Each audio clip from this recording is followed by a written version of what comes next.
आज हम लोग बात करते हैं डीसी मशीन के बारे में।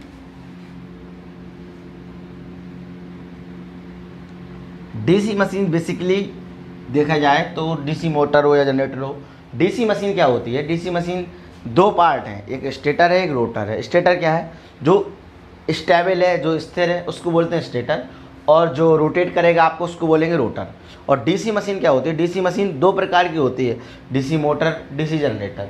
तो मोटर और जनरेटर को हम लोग रिप्रेजेंट कैसे करते हैं इसको मैं बताता हूँ। तो डीसी मोटर को हम लोग इस प्रकार और डीसी जनरेटर को हम लोग इस प्रकार रिप्रेजेंट करते हैं। वहीं एसी मोटर को हम लोग इस प्रकार और एसी जनरेटर को हम लोग इसको अल्टरनेटर बोलते हैं, इस प्रकार रिप्रेजेंट करते हैं।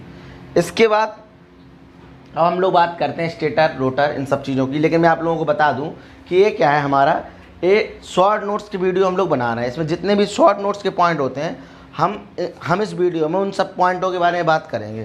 तो जैसे कि अब आते हैं, तो बेसिकली क्या है डीसी मशीन में, आप लोग जैसे कि देख पा रहे होंगे ये इतने सारे पार्ट्स होते हैं।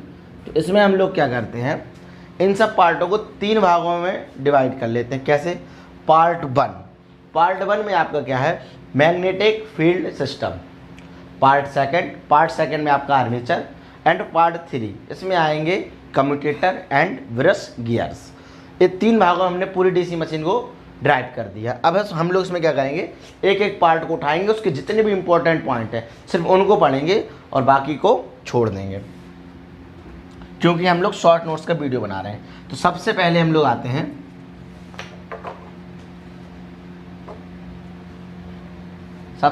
आते हैं, मैग्नेटिक फील्ड सिस्टम पे। तो पार्ट 1 पर जो है मैग्नेटिक फील्ड सिस्टम। बेसिक क्या है? बेसिकली ये स्टेटर है। मैं आप लोगों को छोटा सा एक चीज़ बताना चाहूँगा। शॉर्ट नोट्स तो हम लोग पढ़ रहे हैं, लेकिन थोड़ा सा जानिए, जब हम लोग प्रिंसिपल पढ़ेंगे अभी डीसी मशीन का तो थोड़ा डिटेल में चर्चा करेंगे। इलेक्ट्रोमैग्नेट क्या होता है? इलेक्ट्रोमैग्नेट होता है एक कोई मटेरियल है, आपने इसमें बाइंडिंग लपेटी, यहाँ आपने इस बाइंडिंग को एक्साइट कर दिया डीसी देके प्लस माइनस, तो इसमें क्या है, एक इलेक्ट्रोमैग्नेट बन गया। कक्षा 11-12 हमने पढ़ा। अभी क्या करेगा, एक फ्लक्स प्रोड्यूस करेगा, तो ये होता है आपका इलेक्ट्रोमैग्नेट। अब यदि ये 4 हैं तो ये इस प्रकार हो जाएगा, इस प्रकार। तो इसमें हम लोग देखते हैं कि अब इसी चीज़ को हम लोग बोलते हैं मैग्नेटिक फील्ड सिस्टम। अब इसमें हम लोग करते क्या है, जैसे कि बेसिकली इसके कितने पार्ट हो। सबसे पहले पार्ट आया आपका योग, पहले नंबर ए पॉइंट आया योग। योग का क्या काम है? योग जैसे कि आप लोग देख रहे होंगे कि योग जो होता है आउटर एरिया है मशीन का, तो ये कुछ चीज़ें हमें प्रदान करेगा। क्या काम करेगा? सबसे पहली चीज़, ये हम लोगों को प्रोटेक्शन देगा बाहरी चीज़ों से। सेकंड, ये हमें पोल, जो हमारे पोल होंगे वो स्क्रू से काहे में कसे रहेंगे, योक में। पोल हम लोग योक में लगा सकते हैं। और तीसरी चीज़ है कि इसको हम लोग बोलेंगे फ्रेम। यही क्वेश्चन आते हैं, फ्रेम किसको बुलाता है, योक को। और जो इम्पोर्टेंट क्वेश्चन है वो ये है, जब हम लोग पोल बनाते हैं, पोल है मान लीजिए, ये किस चीज़ से ये योक में कनेक्ट रहेगा आपका, तो ये होता है स्क्रू से कनेक्ट। ये क्वेश्चन बहुत आता है। अब इसके बाद योक का एक ही पॉइंट बचता है, योक बनता काहे का है। तो मैं आप लोगों को बता दूं, योक जो है ये दो प्रकार का बनेगा। एक बनेगा कास्ट आयरन, समझिएगा, और एक बनेगा आपका कास्ट स्टील। एक क्वेश्चन आते हैं अभी, ये हाल ही में यूपीपीसीएल में भी क्वेश्चन आए थे कि कास्ट आयरन का कहाँ बनता है, कास्ट स्टील का कहाँ बनता है। For small DC machine it made by cast iron, and for large DC machine, जो हिंदी में समझिए जो बड़ी डीसी मशीन है उनके लिए हम लोग योग को बनाएंगे कास्ट स्टील का। अब इसके बाद हम लोग बात करते हैं पोल की। अब समझिएगा, जैसे पोल, तो इसका काम क्या है भाई, ये पोल है, इस पर बाइंडिंग लिपटी, तो मैंने आपको बताया कि इस पर बाइंडिंग लिपटी रहेगी। तो एक काम क्या करेगा, इसका काम होता है फ्लक्स को मतलब जो बाइंडिंग इसके ऊपर लिपटी उसके अलावा इसको फ्लक्स को बनाने में साथ देना। पोल बनता काहे का? पोल आपका स्टील का बनता है, इसको हम लोग लैमिनेटेड करते हैं। लैमिनेटेड क्यों करते हैं? ट्रांसफार्मर की तरह कभी भी किसी भी चीज़ को लैमिनेट किया जाता है तो एडी करंट लॉस कम करने के लिए लैमिनेट किया जाता है। अब ये हो गया पोल कोर। अब आते हैं पोल शू। पोल शू क्या करता है भाई? जैसे कोर में बाइंडिंग लिपटी है तो ये गिर ना जाए, तो it support the field binding. इसका काम क्या है? Support the field binding.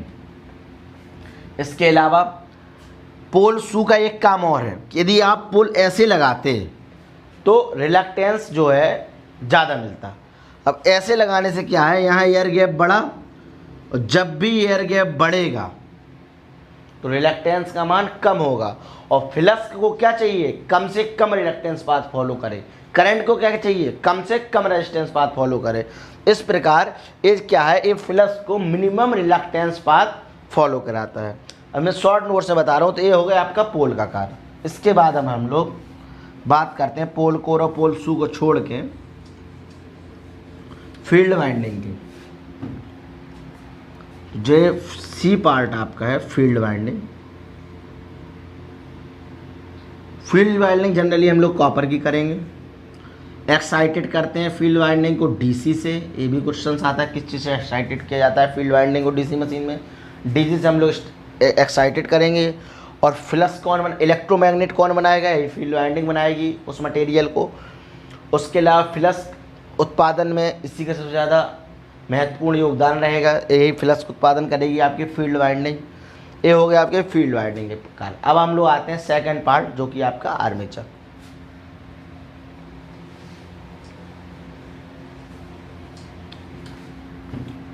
अब हम लोग सी पार्ट में बात करते हैं, सेकंड पार्ट में बात करते हैं। जैसे मैंने आपको बताया था आर्मेचर की। आर्मेचर क्या है? बेसिकली ये प्रकार का रोटर है, और जो घूमेगा उसको बोलेंगे रोटर, जो स्टेबल है उसको बोलेंगे स्टेटर। रोटर इसमें क्या है? इसमें भी दो चीज़ होंगी, एक आर्मेचर कोर है, एक वाइंडिंग है। कोर किस चीज़ की बनी रहती है? कोर बनी रहती है सिलिकॉन स्टील की।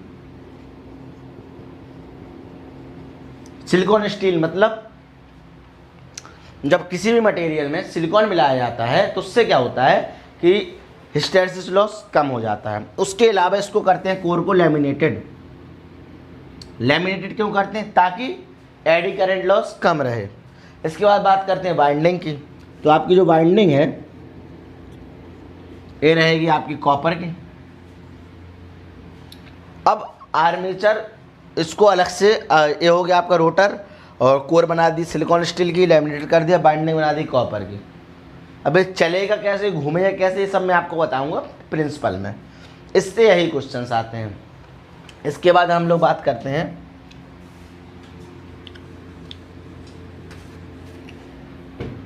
थर्ड पार्ट कम्यूटेटर की।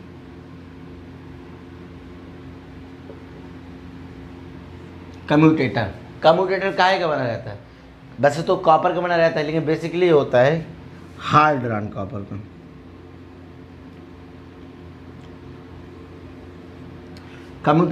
कम्यूटेटर में होते हैं कम्यूटेटर सेगमेंट।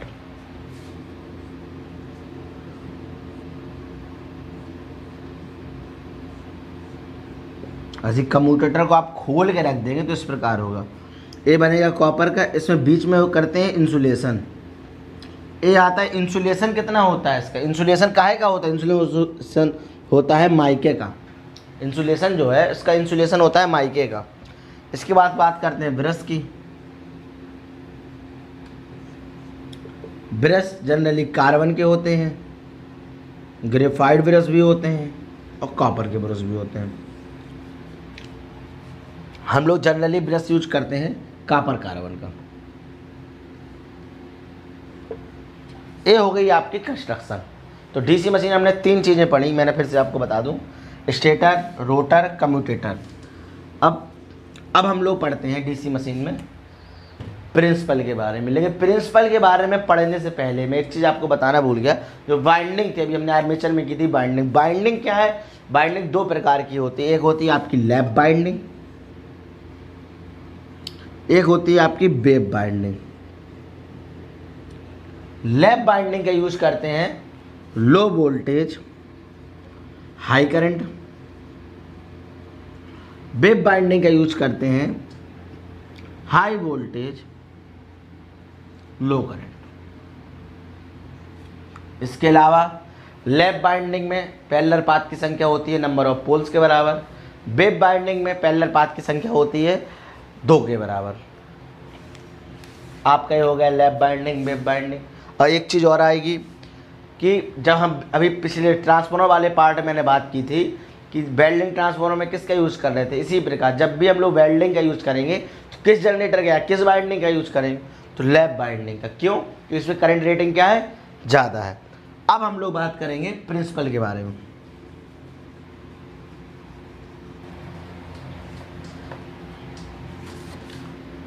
अब हम लोग बात करेंगे जैसे प्रिंसिपल के बारे में। तो मैं आपको बता दूं कि हम लोग यहाँ शॉर्ट नोट्स एकदम पढ़ रहे हैं और आप लोग वीडियो को लास्ट तक देखिएगा, आपको बहुत ही अच्छा लगेगा और एग्जाम पर्पज के लिए बहुत ही इंपॉर्टेंट वीडियो है, समझिएगा। प्रिंसिपल क्या है?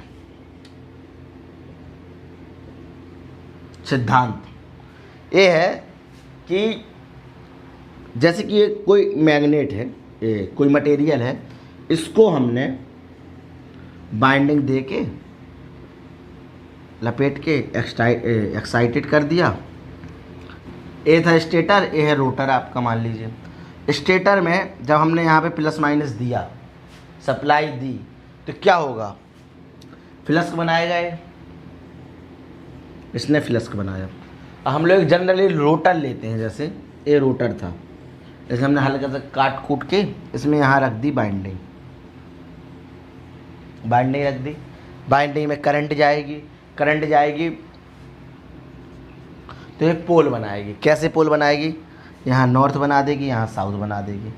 तो यहाँ नॉर्थ, यहाँ पे दिए रोटर रख दिया, यहाँ साउथ बना दिया, ठीक है। अब और इसको हमने अलग से एक्साइटेड किया, ए एक्साइटेड डीसी से किया। अब क्या होगा कि इससे कुछ कॉन्सेप्ट बन कर आए जो कि शॉर्ट नोट्स के लिए बहुत ही इंपॉर्टेंट है। क्या वो कॉन्सेप्ट है?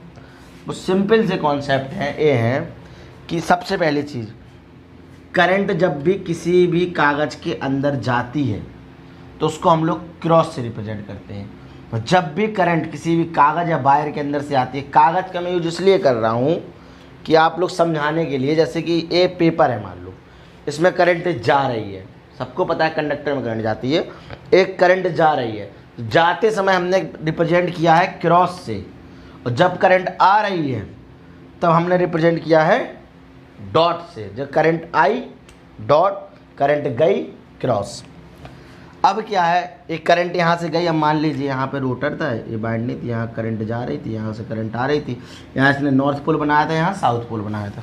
अब क्या है, किस सिद्धांत पे काम करता है, बेसिकली ये आता है एग्जाम में, और मैं एग्जाम के पर्पज़ से ये वीडियो बना रहा हूँ।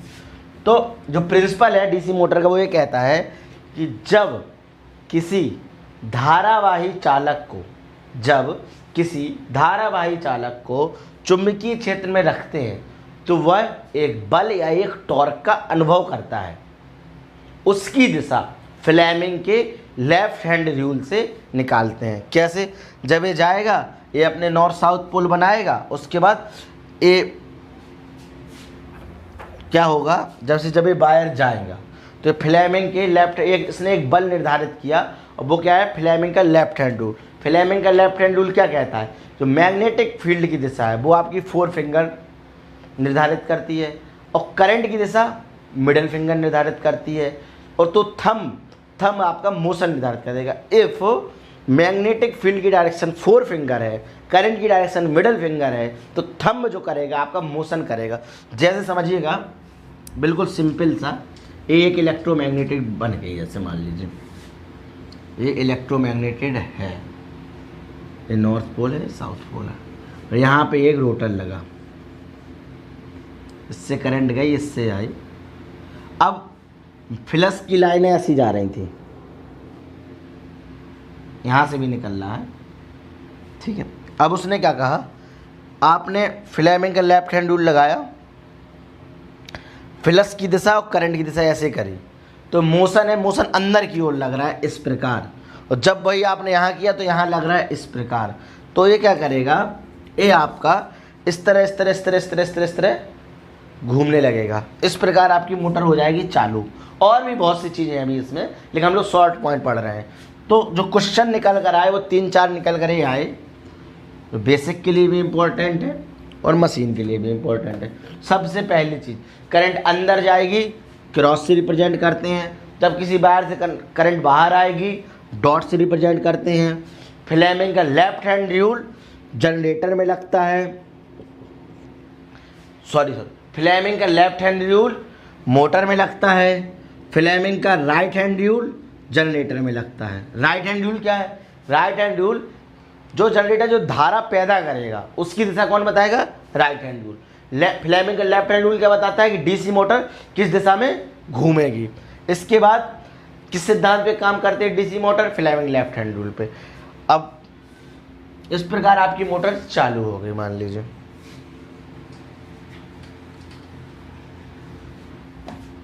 क्या है, जैसे कि अब डीसी मोटर और डीसी जनरेटर में दो इक्वेशन आई। क्या क्या? डीसी मोटर में आपका आया T बराबर K∅Ia, ये होती है डीसी मोटर की टॉर्क की इक्वेशन। और डीसी जनरेटर में जो वोल्टेज पैदा होगा उसकी इक्वेशन होती है Φ/P/Zn/60A। ये हो गया आपकी उसकी इक्वेशन। यदि आप गौर से देखें तो PZA ये सब कांस्टेंट हो गए 60-60। तो E1/E2 बराबर बना आपका Φ1N1/Φ2N2। N1N2 क्या है? स्पीड, समझिएगा। ये बनी आपकी इक्वेशन। और भी बहुत सी चीज़ें हैं अभी। तो मैं आप लोगों को बता दूं, मेरा नाम जो है राहुल साहू है और मैं इस पूरी सीरीज में पूरी मशीन के सारे शॉर्ट पॉइंट को डिस्कस कर रहा हूं आप लोगों के साथ। तो बहुत बहुत धन्यवाद, आपने हमारा वीडियो देखा। अब जो है नेक्स्ट वीडियो में हम लोग चर्चा करेंगे डीसी मशीन पार्ट 2 में। इसमें सारे डीसी मोटर के टाइप, कौन कितने प्रकार की मोटर होती हैं, क्या होती हैं, उनसे रिलेटेड कितने भी क्वेश्चंस हैं। तो ज़्यादा से ज़्यादा ये वीडियो आप दोस्तों को शेयर करिएगा। धन्यवाद, thank you very much sir.